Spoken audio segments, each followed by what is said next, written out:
Hi, I'm Joan from WorkingNation.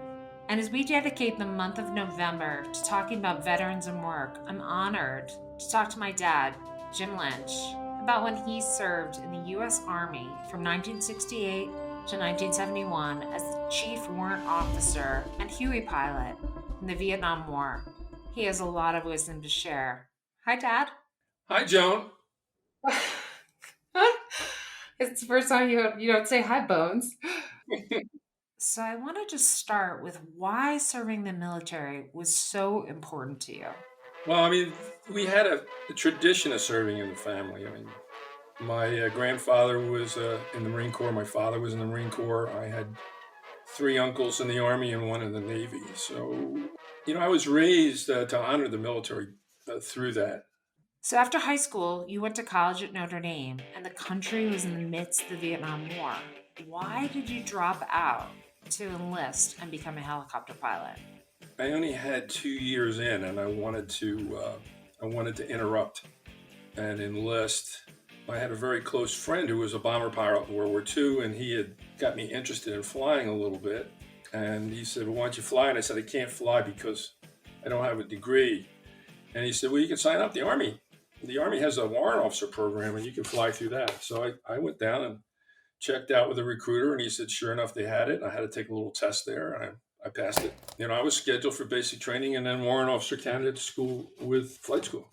Weren't you a little tall to be a helicopter pilot? Actually, Joan, if I had been one class later, I wouldn't have been able to get in. They changed the training helicopter that they used, and it was much smaller. So one class later, I wouldn't have been able to get in. Well, that was lucky. I remember as a child hearing you say you have to learn how to hover before you can fly. Did that come easy to you?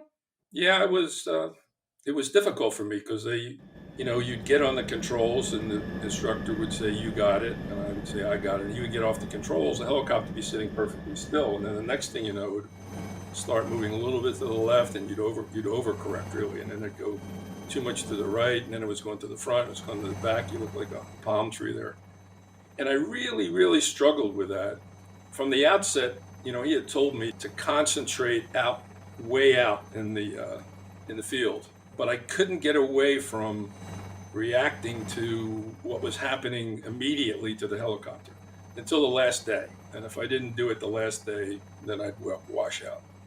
So he said, "You got it?" I said, "I got it." In the minute I said that, he said to me, "Jim, look at that. Look at that buck out there in the tree line. That's the biggest buck I've ever seen in Texas. Look at him.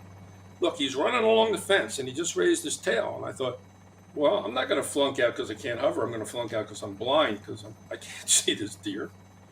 And he keeps talking to me about the deer, and I'm just staring and staring and staring. And then finally he said, "Look at the helicopter." And it was sitting perfectly still.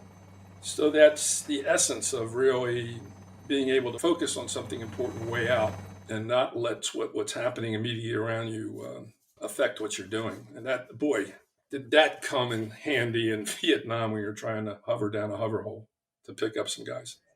It was a lot to be concentrating on. And I will say that you did learn pretty quickly how to compartmentalize fear and just focus on the job. And that was critical because there were lots of times when you had to make a command decision pretty quickly that obviously not only affected you but affected a lot of other people, and you had to be willing and able to do that, and you couldn't be distracted by other things. You've also taught me that in order to make those types of decisions, you have to have skin in the game. Where did that come from? So later on in my tour, after I'd been there quite a while, I was one of the more experienced pilots. The commanding officer came up to me right before the chow, and he said, "Mr. Lynch, we'd like to make you the test pilot for the company." And I was like, "Ooh, my gosh, test pilot! That sounds really good. Really important." I said, "Well, thank you, sir. I'll be happy to serve." So I'm in and having dinner with my buddies, and I said, "Hey, I just got the assignment of test pilot." And then one of the guys said, "You do know what that is, don't you?" I said, "Well, I'm not quite sure." And he said, "Well, it means that after dinner every night, you have to go up to the maintenance area, and the aircraft that all got shot up or the engines had to be changed, they all have to be taken up in test flight before we can use them again the next day." and that will be your job. So I was like, oh my God, in the dark. Not only that, in the dark. So the first night I go up there, and there's this maintenance sergeant, and he said, "Hi, Mr. Lynch. This aircraft is ready for the test flight." I said, "What'd you do?" And he said, "Well, we changed the engine."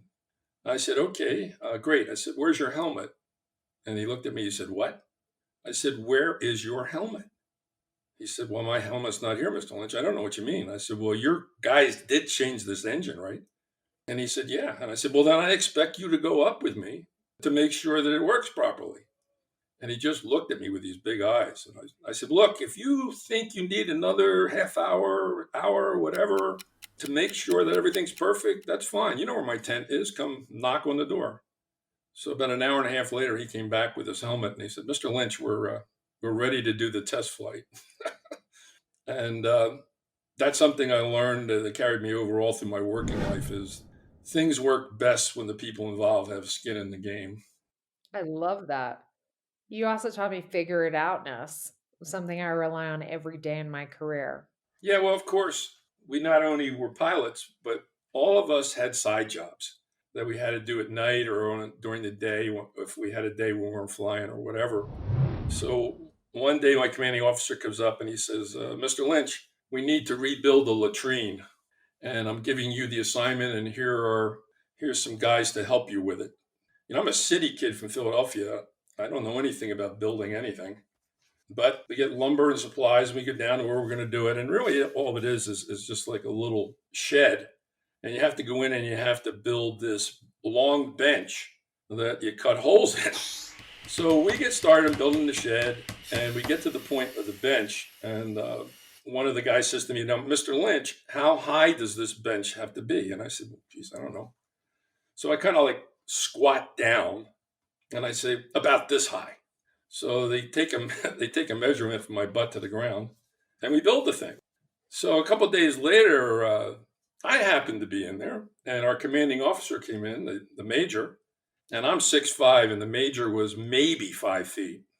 And he hops up on the latrine, and his feet are dangling there about a foot and a half off the ground, and he looks at me and just shakes his head.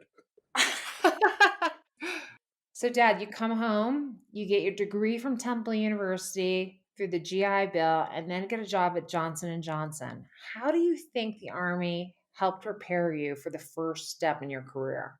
Yeah, the recruiter said that J&J had a program where they were hiring ex-military officers with any degree, really, for what they called entry-level management positions. And what that turned out to be was a job as a production supervisor in a factory, working rotating 3 shifts. And I was lucky enough to get hired by them. I'd never worked shift work, and I'd never been responsible for a bunch of people on a factory floor. So that was a very, very fortunate opportunity for me, and that I'll always be thankful for. And what were they looking for? I think little things: attention to detail, accountability, the commitment to the mission, the work ethic. They knew that we coming in, we had commitment to the people that we were responsible for protecting them and for building them up and for honoring them. And they also knew that we had years of leadership training and exposure. All these things are things that any business should be looking for in terms of and be very happy about with the candidates that they bring in. Well, I know Johnson and Johnson and our country, we're lucky to have you, and I'm so grateful for all the things that your service taught me too. I love you, Dad. Thanks for doing this. Well, Bones, it was my pleasure.